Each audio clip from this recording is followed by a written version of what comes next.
হে WhatsApp everyone, কি অবস্থা সবার? আশা করি সবাই ভালো আছেন। সো আজকের ভিডিওটা হবে নূপুরকে নিয়ে। সো নূপুর কি বললো রাজকে নিয়ে, রাজ কি কি করছে নূপুরের সাথে, এটাই শুনবো। So let's go. ওয়ালাইকুম সালাম। কেমন আছেন? জি ভালো। আপনার হাসিটা অনেক চমৎকার। Thank you so much. আপনার হাসির প্রেমে কি পড়েছিল রাজ? এটা রাজ বলতে পারবে। কি দেখে প্রেমে পড়েছিল? আমার সততা দেখে, কারণ আমি যেমন ছিলাম রাজও সেম ছিল, আমরা দুজনে একই রকম।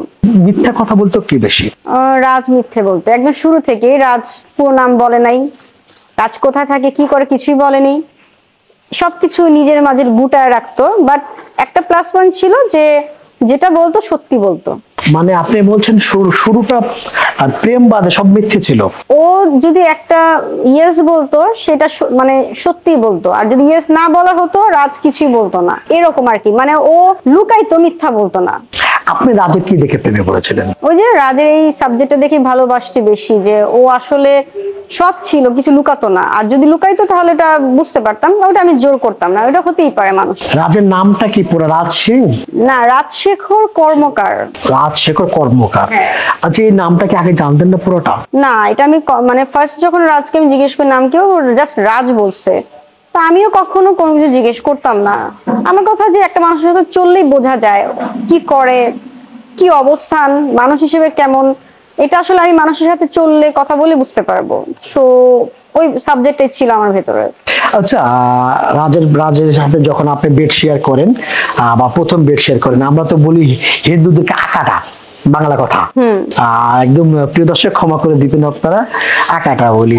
এই যে আকাটা বা কাটা বা মুসলিম হলে তো বোঝা যায়, এটা কি একটু বোঝা গিয়েছিল না? আমি বুঝতে পেরেছিলাম, কিন্তু তখন তো কিছু করার ছিল না আমার। তখন অলরেডি আপনাদের শারীরিক সম্পর্ক বা ফিজিক্যাল হয়ে গেছে, হয়েছিল। একটা প্রশ্ন করেছিল, আপনাদের প্রথম জীবনের প্রথম একটা রাত, প্রিয় রাত, আমরা বাসরাত বলি মুসলিমেরা, হিন্দুরা ফুলসজ্জা বলে, প্রথম রাতে আপনারা কি কথা দেওয়া হয়েছিল? একজন একজনের সাথে কি কথা হয়েছিল?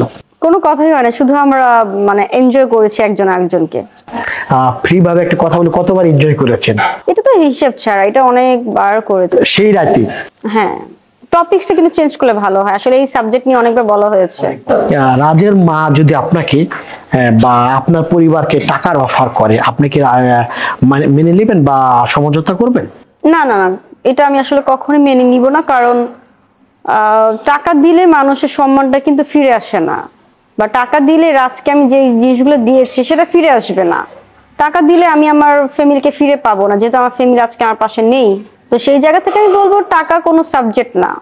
যেহেতু আমি ভালোবাসছি, রাজ ভালোবাসছে, তো ভালোবাসা বিনিময়ে ভালোবাসা মানুষটাকে পেতে চাই, ভালোবাসা দিয়েই ভালোবাসা পেতে চাই।